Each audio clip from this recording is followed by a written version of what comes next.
আম্মু জোহরের আগে 4 পরে 4 8 রাকাত সুন্নাত পড়লে জাহান্নাম হারাম হয়ে যায়। আম্মু মাগরিবের পরে সালাতুল আওয়াবিন পড়তে হয় না আম্মু, মাগরিবের পরে শুধু 2 রাকাত। সালাতুল আওয়াবিন হচ্ছে 10:30 11টার সময়, 11:30টার সময় সালাতুল আওয়াবিন।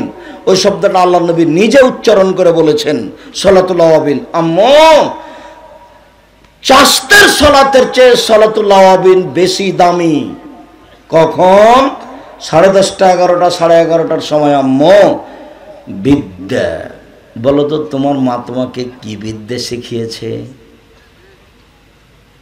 3 অতুরাজ্জালা হন না, আমার স্ত্রী যেন আমার মাথার চুলকে, আমার বোনদের মাথার চুলকে চিরুনি করে সাজগোজ করে ভালো করে ঢেকে সবকিছু ঠিকঠাক করে রাখতে পারে।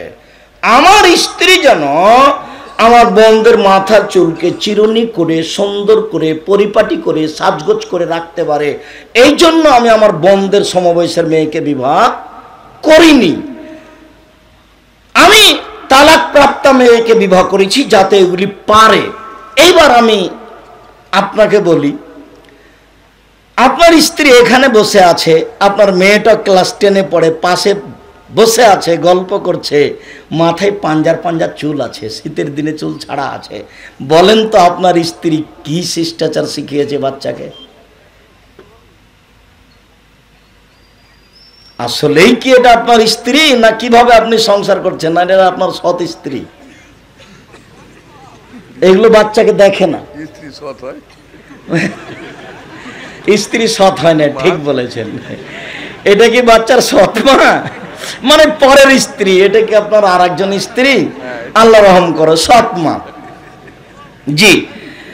4 অতাকুম আলাইহিন্না, আমার স্ত্রী যেন আমার বোনদের উপরে পাহারা দিতে পারে। মা মানে পাহারাদার, মা মানে পাহারাদার, মা মানে পাহারাদার। চাঁপাইনবাবগঞ্জে একটা ফ্যাক্টরি খোলা হয়েছে, মালিক 3 জন গার্ড পাহারাদার রেখেছেন। সকালে শুনলেন ঠিক মতো রাতে পাহারা দেয়নি, ঘুমিয়েছিল, মালিক সকালে তাকে বিদায় করে দিবে। আপনার স্ত্রী আপনার বাচ্চার উপরে পাহারা দেয়নি, এখন আপনি স্ত্রী কি করবেন দেখেন। আমি তালাক দিতে বলিনি, তবে স্ত্রী যদি পরিবারকে দেখতে না পারে তাকে তালাক দেওয়া ভালো, এটা আমার পরামর্শ। মা হলে 4টা জিনিস লাগে। এই ছেলে, তোমার এটা মা কিনা তুমি আমাকে বলবা। 1 শিষ্টাচার, 2 বিদ্যা, 3 চিরুনি, 4 পাহারাদার। তোমার মা তোমার জন্য এবং তোমার বোনের জন্য শিষ্টাচার শেখানোর দায়িত্বশীল মহিলা। 2 বিদ্যা শেখানো, 3 সাজগোজ করে মাথা চিরুনি করে পরিপাটি করে মেয়ে বড় হলে ঢেকে রাখার দায়িত্ব তোমার মায়ের। 4 তোমার মা পাহারাদার। পাহারাদার মানে গতকালকে বিকাল 2টার সময় স্কুল থেকে এসেছিল মেয়ে, আজকে 2টা 20 মিনিটে এসেছে। ওই সময়তে আপনার মা, এই ছেলে তোমার মা আপনাকে বলছে আপনার স্ত্রী ফরজ সালাত আদায় করে সুন্নাত পড়তে যাচ্ছিল, তখন মেয়ে দরজাতে ডেড়ির মাঝে এসে বলেছে আসসালামু আলাইকুম। তখন আপনার স্ত্রী আর সুন্নাত পড়তে পাবে না। আম্মু শোনো।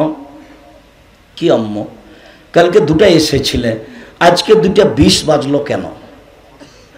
এই 20 মিনিট তল্লাশি চালাতে হবে, তাহলে এ মা। কথা বুঝাতে পারি মনে হয়? তাহলে এটা পাহারাদার। আমি ঠিক বলেছি, তোমার মা নয় এটা।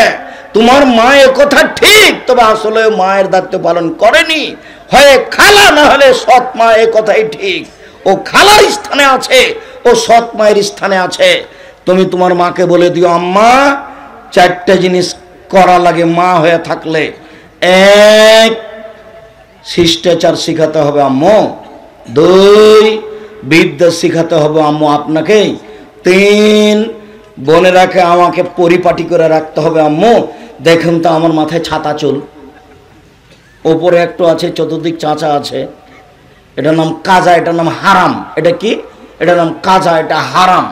এটা কারো অনুসরণে আছে। 4 আপনি আম্মা পাহারাদার আমাদের জন্য। ভাত রান্না করে দিতে পারেনি, তার নাম পাহারাদার নয়। 20 মিনিট দেরিতে কেন মেয়ে আসলো বাড়িতে, এটা তল্লাশি চালাতে হবে, তার নাম পাহারাদার। এটা কিন্তু বুখারী মুসলিমের হাদিস, আপনি স্বাভাবিকভাবে দেখবেন না। আমি আপনার খুব কাছের মানুষের কথা বলছি, সেই জন্য আপনি স্বাভাবিক দেখতে পাচ্ছেন। এই জায়গাখানে যখন আমি বাংলাদেশের অন্য জেলাতে বক্তব্য দিয়েছি, তখন আমি আগুন বরাবর আছি।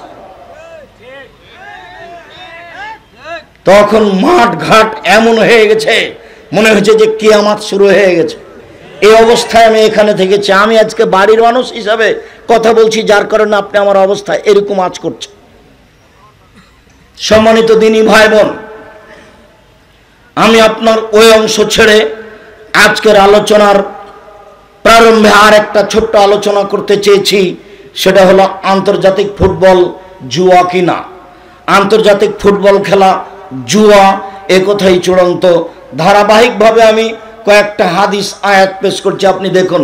এই ছেলে, খবরদার, কষ্ট হলেও তুমি উঠে কারো ক্ষতি করবো না, কারো গায়ে হাত দিয়ে বসে থাকবো না, একবারে প্রস্তুত হয়ে থাকো, রেডি। পাখি যেন মনে করে তোমাকে পাথর, নড়াচড়া না করে এক খেলে চেয়ে থাকবা। বিশ্বাস করো, আমি তাফসির মাহফিল করতে আসিনি যে তুমি বাদাম খাবা। আমি ইউসুফ জুলেখার কাহিনী কোনোদিন জীবনে বলিনি। আমি দাউদ আলাইহিস সালাম আর একটা মেয়ের প্রতি আসক্ত হয়েছেন, হয়ে এরকম কিছু করলেন, এই কাহিনী আমি জীবনে বলিনি। আমি লিখে দেখিয়েছি। বই না হলো তাফসির কি মিথ্যা হতে পারে?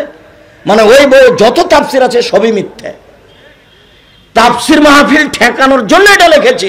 আমার বুকের উপরে তাফসির হয়, তাফসির মাহফিল হয়, বরিশাল থেকে এসে মিথ্যা তাফসির করে যায়, তখন আমার খুব কষ্ট হয়, সহ্য করতে পারিনি। আমার চাচাতো ভাই আমাকে গিয়ে বলছে দেবীনগরে, আজকে যে তাফসির করলো, কি করলো ভাই? খুব করলো, এরকম তাফসির তোরা জানিস না। ঠিক আছে বলেন। আমি জানি না কি বলেন। আমি আলহামদুলিল্লাহ খুব পড়ুয়া ছাত্র ছিলাম, রাত 2টার আগে ঘুমাতাম না। আমার এক ক্লাস ফ্রেন্ড সালিমউদ্দিন ডাহুয়াবি ভাগলপুরি बिहार, वो 6 मास पर एक दिन আমাকে বলছে 6 महीना तक मैं ये सोच रहा था कि आप इंसान है ना जिन है। ना मैंने खाए गोसल करने देखा, ना मैंने सोने देखा, ना मैंने जागने देखा। 6 मास पर्यন্ত আপনাকে আমি জিন মনে করতাম, এই জন্য যে না আপনাকে আমি গোসল করতে দেখেছি, না আপনাকে আমি ঘুমাতে দেখেছি, না আপনাকে আমি ঘুম থেকে উঠতে দেখেছি।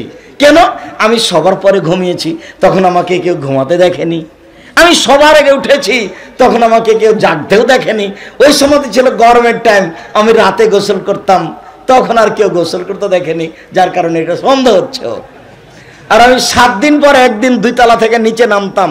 7 दिन পর একদিন যখন আমি বৃহস্পতিবার রাস্তায় হাঁটতাম, তখন কেউ সামনে পড়লে বলতো, আরে আপনি নিকল গয়ে হ্যাঁ, তব তো দুনিয়া বদল যায়গি। আরে আপনিও বের হয়ে গেছেন, তাহলে তো পৃথিবী উল্টে যাবে। এই কথা বলতো ওই শহরের ছেলেরা। পুরো শহরে যত প্রতিষ্ঠান আছে সবাই জানতো আব্দুর রাজ্জাক বাঙালি। 20-24 বছর পরে আমি গেছি শিক্ষকদের সাক্ষাৎ করতে, তখন শিক্ষক বলছেন, আরে আপ তো জারবুল মিসাল বান গয়ে হ্যাঁ, তুমি তো উদাহরণ হয়ে গেছো।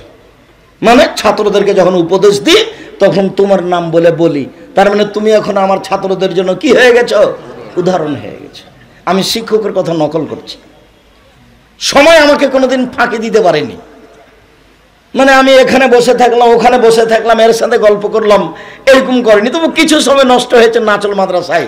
8 বছর আমি নাচল মাদ্রাসার ছাত্র। 8 বছর, 76 থেকে 82 পর্যন্ত। সম্মানিত দিনী ভাই বোন, আমি আপনাকে এখানে একটি গুরুত্বপূর্ণ জিনিস দেখাতে চেয়েছি। আল্লাহ তাআলা বলছেন, ওয়ায়াসালুনাকা আনিল খামরি ওয়াল মাইসির কুল ফীহিমা ইসমুন কাবীর। মুহাম্মদ সাল্লাল্লাহু আলাইহি সাল্লাম, জনগণ আপনাকে জিজ্ঞাসা করছে মদ এবং জুয়া সম্পর্কে। আপনি বলুন মদ এবং জুয়াতে মহা পাপ হয়, মদ এবং জুয়াতে বড় পাপ হয়। আল্লাহ তাআলা বলেন, ইন্নামাল খামরু ওয়াল মাইসির ওয়াল আনসাব ওয়াল আজলাম রিজসুম মিন আমালিশ শয়তান। নিশ্চয় মদ খাওয়া, জুয়া খেলা, মূর্তির আস্তানায় যাওয়া, লটারি ক্রয় করা শয়তানের কাজ, চিরদিনের জন্য হারাম। জুয়া হারাম। রাসূল সাল্লাল্লাহু আলাইহি সাল্লাম বলেন, 4 শ্রেণীর মানুষ জান্নাতে যাবে না। 4 শ্রেণীর মানুষ জান্নাতে যাবে না। 1, আখ কোন, বাপ মাকে মানে না যে। 2 কম্মর, জুয়া খেলে যে। 3 মান্নান, খোটা দেয় যে। 4 মধুবিনুল খার, নিয়মিত বিড়ি তামাক জর্দা সিগারেট গুল নেশাদার দ্রব্য খায় পান করে যে। 4 শ্রেণীর মানুষ জান্নাতে যাবে না, তার 1 শ্রেণীর মানুষ জুয়া খেলে যে। রাসূল সাল্লাল্লাহু আলাইহি সাল্লাম বলেন, পৃথিবীর মানুষ শুনে রেখো, মান লাইবাবে নাদরে ফাকাত আদখালা ইয়াদাহু ফি দামি খিনজির, কেউ যদি জুয়া খেলায় অংশগ্রহণ করে তাহলে সে তার হাতকে শোরের শুকুরের রক্তের মধ্যে ডুবিয়ে দিল। রাসূল সাল্লাল্লাহু আলাইহি সাল্লাম বলেন, পৃথিবীর মানুষ শুনে রেখো, ইন্নাল্লাহা হারামাল খামরা ওয়াল মাইসিরা ওয়াল কুবা, আল্লাহ চিরদিনের জন্য মদ, জুয়া, ডুবি, তবলা, ঢোল, ঢাক, হারমোনিয়াম, সেতারা, দোতারা চিরদিনের জন্য হারাম। অত্র হাদিসে 3টে জিনিস হারাম ঘোষণা করা হয়েছে। 1 জুয়া, 2 মদ, 3 বাদ্যযন্ত্র। বাদ্যযন্ত্র চিরদিনের জন্য হারাম। সাথে সাথে রাসূল সাল্লাল্লাহু আলাইহি ওয়াসাল্লাম বলছেন, দুনিয়াতে 2টা পাপ আছে মানুষ না করেই পাপী। দুনিয়াতে 2টা পাপ আছে মানুষ না করেই পাপী। তার একটা হলো এই, কোন মহিলা যদি সাজগোজ করে পুরুষের পাশ দিয়ে হাঁটে, কোন মহিলা যদি সাজগোজ করে পুরুষের পাশ দিয়ে হাঁটে, তাহলে ও ব্যভিচারিণী, ও ব্যভিচারিণী, ও ব্যভিচারিণী, অথচ ও জেনা করেইনি। অথচ রাসূল সাল্লাল্লাহু আলাইহি ওয়াসাল্লাম কথাটা 2 বার বা 3 বার বললেন, ও ব্যভিচারিণী, ও ব্যভিচারিণী, সাজগোজ করেছে, হেঁটেছে সেই জন্য। আচ্ছা বলো তো, আমাদের দেশের থুবড়াতে ওই যে মহিলাটা বসে আছে ক্ষীর সামনে করে, মেয়েটা, সারা গ্রামের লোক তার মুখে ক্ষীর তুলে দিল, এটা কেমন কথা হলো? আল্লাহ নবী বলছেন বউ স্ত্রীর মুখে কিছু তুলে দিতে হয়, তাহলে সাদকার নেকি হয়। এ কোন ধরনের নোংরা নীতি? বুঝলাম এটা চাচা, এটা দাদা, এটা খালা, এটা ফুফু, আরে চাঁপায় নবগঞ্জের তো গোটা গ্রামই চাচা। তো সবাই যদি চাচা হয় তো পর্দা করবে কার সাথে?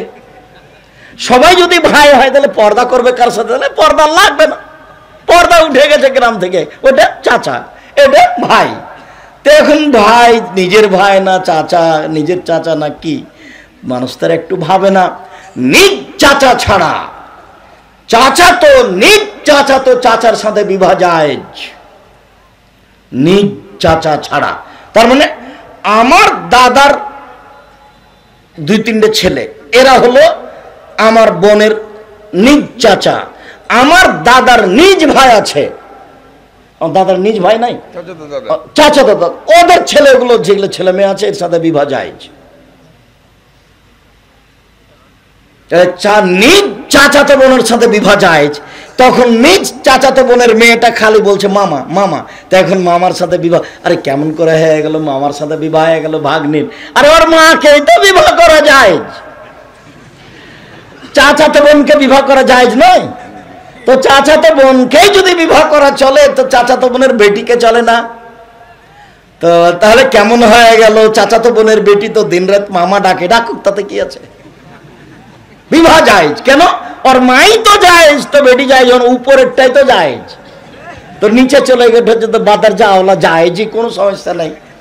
চট করে এই কথাটা মনে পড়লো। এখানে আমার অনেক কথা আছে, একটু পরে ফিরে আসছি। যে দুনিয়াতে 2টা পাপ আছে মানুষ না করে এই পাপী। তার একটা হলো এই, মহিলা মানুষ যদি সাজগোজ করে পুরুষের পাশ দিয়ে হাঁটে তাহলে ব্যভিচারিণী, ও ব্যভিচারিণী, ও ব্যভিচারিণী, এ কথা রাসূল সাল্লাল্লাহু আলাইহি ওয়াসাল্লাম বলেন। অথচ মেয়েটা জেনা করেনি, কাজটা কত অপরাধ। রাসূল সাল্লাল্লাহু আলাইহি সাল্লাম বলছেন, পৃথিবীর মানুষ শুনে রেখো, কেউ যদি কাউকে বলে আসো জুয়া খেলি, খেলেনি, খালি বলেছে লাউকা মেরোকা, তোমার সাথে জুয়া খেলবো, আসো জুয়া খেলি, তাহলে 10 জন ফকিরকে 1.25 কেজি করে 12.5 কেজি চাউল জরিমানা দিতে হবে। বুঝা গেল না? ও জুয়া খেলেনি, খালি কি বলেছে আসো জুয়া খেলি। জুয়া খেলি এই শব্দটাই এত বড় অপরাধ যে ওকে কি করতে হবে? এর কারণে কাফফারা দিতে হবে। কতটি কাফফারা দিতে হবে? 12.5 কেজি চাউল। কয়জনকে দিতে হবে? 10 জন ফকিরকে দিতে হবে 1.25 কেজি করে। এই কথা মুহাম্মদ সাল্লাল্লাহু আলাইহি ওয়াসাল্লাম বলেন। এইবার আপনাকে আমি বুঝালাম যে জুয়া কি জিনিস, জুয়া কত বড় খারাপ। এবার একটু বলি জুয়া কাকে বলে। প্রত্যেক যেই খেলাতে টাকার হার জিত রয়েছে সেটাই হলো জুয়া।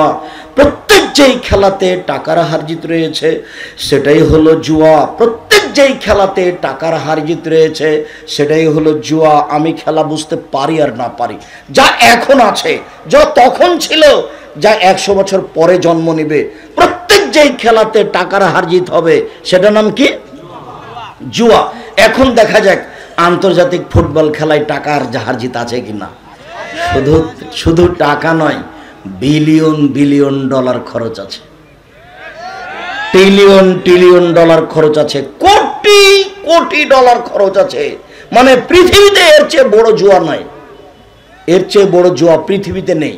1 2 এই খেলাকে লক্ষ্য করে মানুষ 2 ভাগে ভাগ আছে।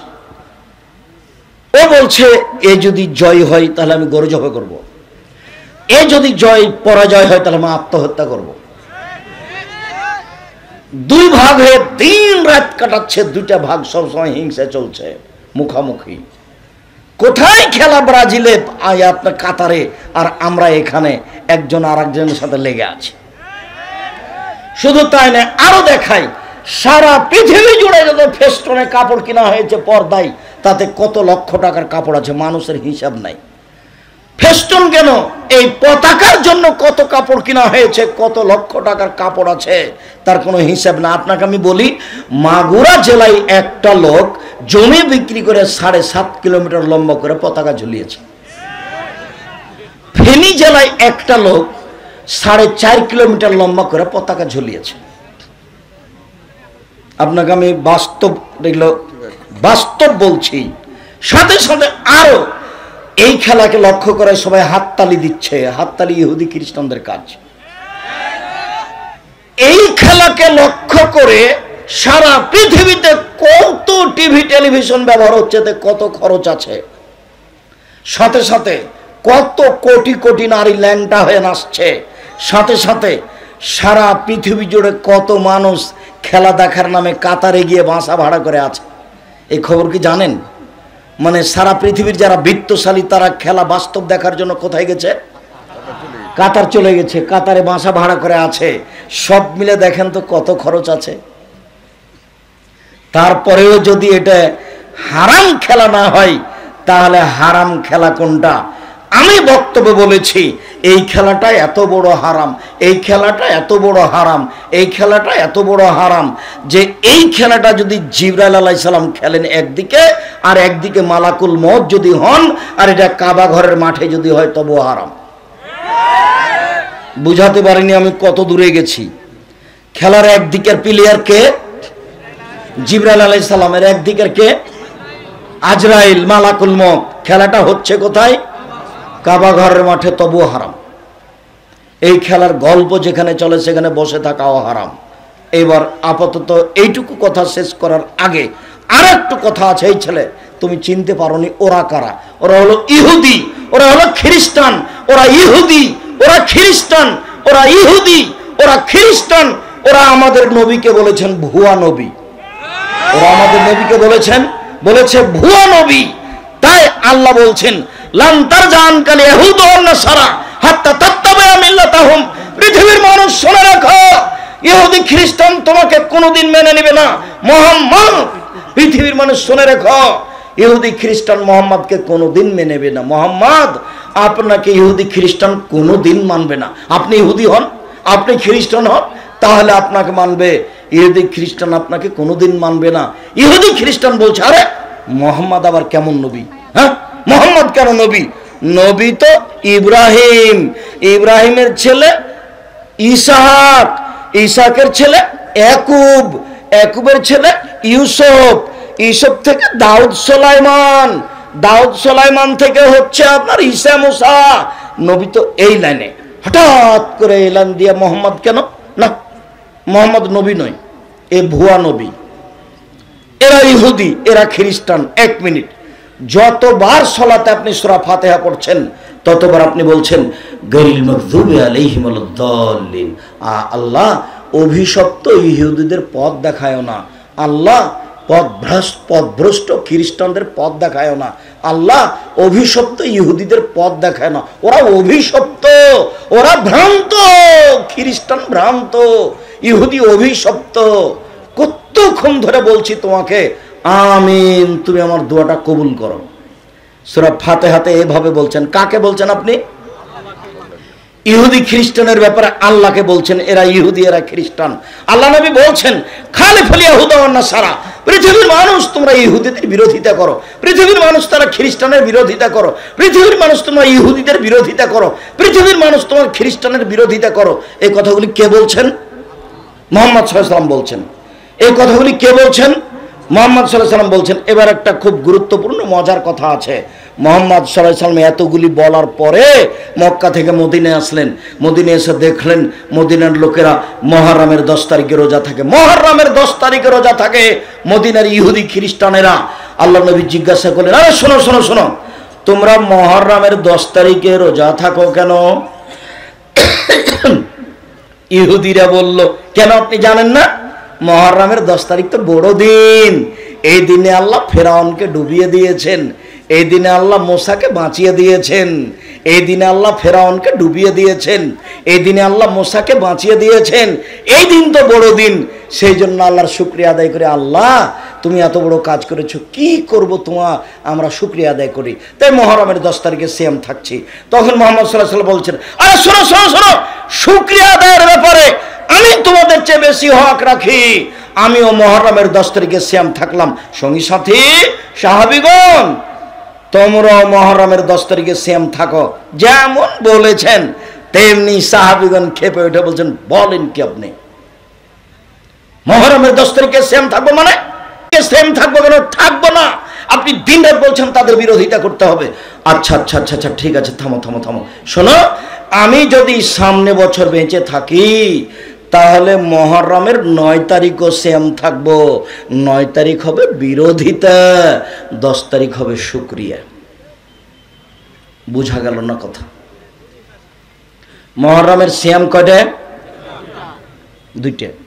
মুহররমের সিয়াম কয়টা? 2টা। 9 10। 9 কিসের জন্য? বিরোধিতার জন্য। 10 কিসের জন্য? শুকরিয়া আদায়ের জন্য। 10 তারিখে কি হয়েছিল? ফেরাউন ডুবে গেছে, আল্লাহ মুসাকে বাঁচিয়ে দিয়েছেন, এই জন্য ওরা শুকরিয়া আদায় করছে। তা আল্লাহ নবী বললেন, তাহলে আমরা শুকরিয়া আদায় করবো, আমরা শুকরিয়া আদায় করবো, মুহররমের 10 তারিখে সিয়াম থাকবো। তখন সাহাবীগণ বললেন, না না না না না না, এটা হতে পারে না। বলো এখন ব্রাজিলের পতাকা কি করবা? যদি মোটরসাইকেলে থাকে ফেলে দিয়ে পেশাব করে যায়। দেখো, না না অসম্ভব, মুহররমের 10 তারিখে সিয়াম থাকবো না, এদিন হলো ওদের বড় দিন, কেন থাকবো? তখন আল্লাহ রাসূল বলছেন, থামো থামো থামো থামো থামো থামো, আমি যদি সামনে বছর বেঁচে থাকি তাহলে মুহররমের 9 তারিখও সিয়াম থাকবো। তাহলে 9 তারিখ কি হবে? বিরোধিতা। 10 তারিখ কি হবে? শুকরিয়া। মুহাম্মদ সাল্লাল্লাহু আলাইহি ওয়াসাল্লাম নীতি তোমাকে শোনালাম। সম্মানিত দিনী ভাই বোন, খুব সাবধান। এতক্ষণ পর্যন্ত নীতিগত কথা বললাম, এবার আল্লাহ রাসূলের আফসোস বলি। আফসোস, আল্লাহ রাসূলের দুঃখ, আল্লাহ রাসূলের আফসোস। পৃথিবীর মানুষ শোনা রাখো, আমার উম্মত ইহুদি খ্রিস্টানদের সাথে নীতিতে মিশে যাবে। ডান হাতের বিঘত যেমন বাম হাতের সমান, ডান হাতের বিদ্যা যেমন বাম হাতের সমান, সমান সমান যেমন আমার উম্মত পাপ করার ব্যাপারে ইহুদি খ্রিস্টানদের সাথে মিশে যাবে তেমন। এটার মধ্যে একটু কম অবস্থা আছে কি? ডান হাতের বিদ্যা আর বাম হাতের বিদ্যা কত বড়? একই সমান। আল্লাহ নবী দিয়ে কি বললেন? আমার উম্মত ইহুদি খ্রিস্টানদের সাথে সব অন্যায় মিশে যাবে, একবারে হুবহু। এই কথা বলার পর আবার বলছেন থামেনি। এগুলো কিন্তু দুঃখজনক কথা। পৃথিবীর মানুষ শুনে রাখো, ডান পায়ের জুতা যেমন বাম পায়ের সমান, ডান পায়ের জুতা যেমন বাম পায়ের সমান, আমার উম্মত ইহুদি খ্রিস্টানদের সাথে অন্যায় পাপে মিশে যাবে তেমন সমান সমান। এখনো কথা শেষ হয়নি, আরো দুঃখজনক কথা আছে। পৃথিবীর মানুষ শুনে রাখো, ইহুদি খ্রিস্টান যদি মায়ের সাথে জেনা করে পাপ করতে করতে, তো আমার উম্মতও মায়ের সাথে জেনা করবে। মনে হয় কথা বুঝাতে পারলাম না। সব হাদিস বুখারী মুসলিম। বলো এবার তুমি পতাকাটা কি করবে? পুড়িয়ে দিতে হবে। জ্বালিয়ে দিতে হবে, পেশাব করে দিতে হবে। ওরা ইহুদি, ওরা খ্রিস্টান, সার্বিক সম্ভবপর চেষ্টা চালাতে হবে। সম্মানিত দিনী ভাই বোন, আপাতত এইটুকু বলে আমি আমার আলোচনাতে সংক্ষিপ্ত কথায় আসি। এই ছেলে, বসো, থামো, বিরক্ত হয়েও না। আমিও ক্লান্ত মানুষ, কাছাকাছি চলে এসেছি। আল্লাহ বলছেন যে ফানকিহু মা তাবা লাকুম মিনান নিসায়ে, পৃথিবীর মানুষ যাকে ভালো লাগে তাকে বিবাহ করো। এই কথার অর্থ কি শুধু সুন্দরীগুলোর বিবাহ হবে, আর যেগুলো সুন্দরী নয় সেগুলোর বিবাহ হবে না? জি না, এটা তাকদির। খালি আপনাকে আল্লাহ খুশি করে দিলেন, আল্লাহ আপনাকে খুশি করে দিলেন, তখন আপনি বললেন আচ্ছা ঠিক আছে, এটা ভালো নয়, না এটা ভালো নয়, এটা ভালো নয়, আমি সুন্দরী দেখে বিবাহ করব।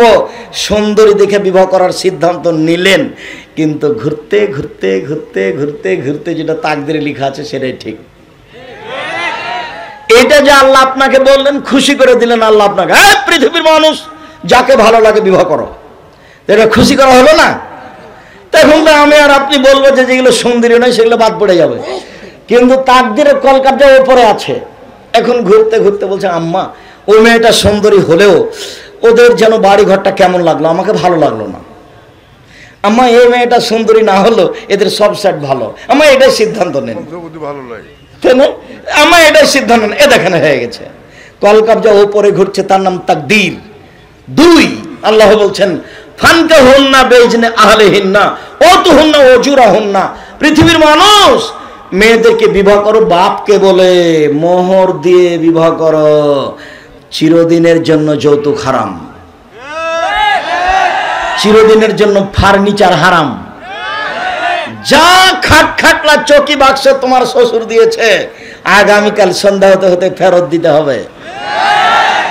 আমি অন্য জায়গাতে বলেছি, সেই ভাষাগুলো তোমার কাছে আমি বলতে কষ্ট পাচ্ছি। আমি বলেছি ভিক্ষা করে খাও, চাঁপাইনবাবগঞ্জ ট্রেন স্টেশনে যাও, বাপ বেটা ভিক্ষা করো, যা পাবা এই দিয়ে ফার্নিচার কিনো, এই দিয়ে বিবাহ করো। শ্বশুরের কাছে ফার্নিচার নিলি না কেন? কেন নিবা? কেন নিবা? বাচ্চা হওয়ার সময় তোমাকে আমাটা ব্যবহার দিতে হবে কেন? কেন মাছ দিতে হবে? কেন খাসি দিতে হবে?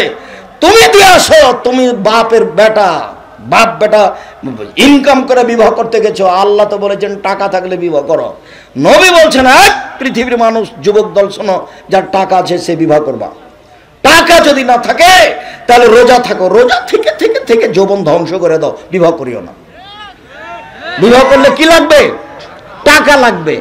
এই কথা মেয়ের বাপকেও আল্লাহ নবী বলেননি, আল্লাহ বলেননি, মেয়েকেও বলেননি। আল্লাহে, আল্লাহর কসম, আল্লাহর কসম, আমি আব্দুর রাজ্জাক বিন ইউসুফ আলহামদুলিল্লাহ কোরআন হাদিস মোটামুটি ভালোই বুঝি, আর আমি খুব দক্ষতার সাথে পড়ানোর চেষ্টা করি। একটা ক্লাসে যদি 500 ছাত্র থাকে, আমি যদি ক্লাসে ঢুকি, একটা ছেলে যদি আরেকটা ছেলের গায়ে এভাবে হাত দিয়ে চিমটি কাটে, আমি শিক্ষকতাই করব না। আমি যতক্ষণ ক্লাসে থাকি ততক্ষণ ওটা কিয়ামতের মাঠ। এরপরেও আমি বলছি, আমি টুটা ফাটা যেটুকু কোরআন হাদিস বুঝি, তাতে মেয়ের বাপের 10টা টাকা খরচ হবে বিবাহের শুরু থেকে শেষ পর্যন্ত, এর কোনো প্রমাণ কোরআন হাদিসে নাই। এমনকি মনে হচ্ছে যে বরযাত্রী নিয়ে বিবাহ করতে গেছে, তো তোমার শ্বশুর লজ্জায় পড়ে 20টা বরযাত্রী আছে, 10টা ডলি বিবি আছে, সবার জন্য খাবার রেডি করেছে। উচিত হবে বের হয়ে চলে আসার সময়তে, আব্বা আপনার তো কিছু খরচ হয়ে গেছে, 50,000 টাকা থাকলো আপনার কাছে। আমার এই কথা কি বুঝতে পেরেছেন? তার মানে খরচের কোনো পথঘাট মেয়ের বাপের বোঝা যায় না। আল্লাহর কসম, আমি আপনাদের কাছের মানুষ, বাড়ির মানুষ, আমি আপনার ছেলে, আপনার ভাতিজা, আপনার ভাই, আমি যেভাবে কোরআন হাদিস বুঝি, তাতে 1টা টাকা মেয়ের বাপের খরচ হবে এরকম কোনো কোরআন হাদিসে প্রমাণ করা যাবে না, বিধানে নাই।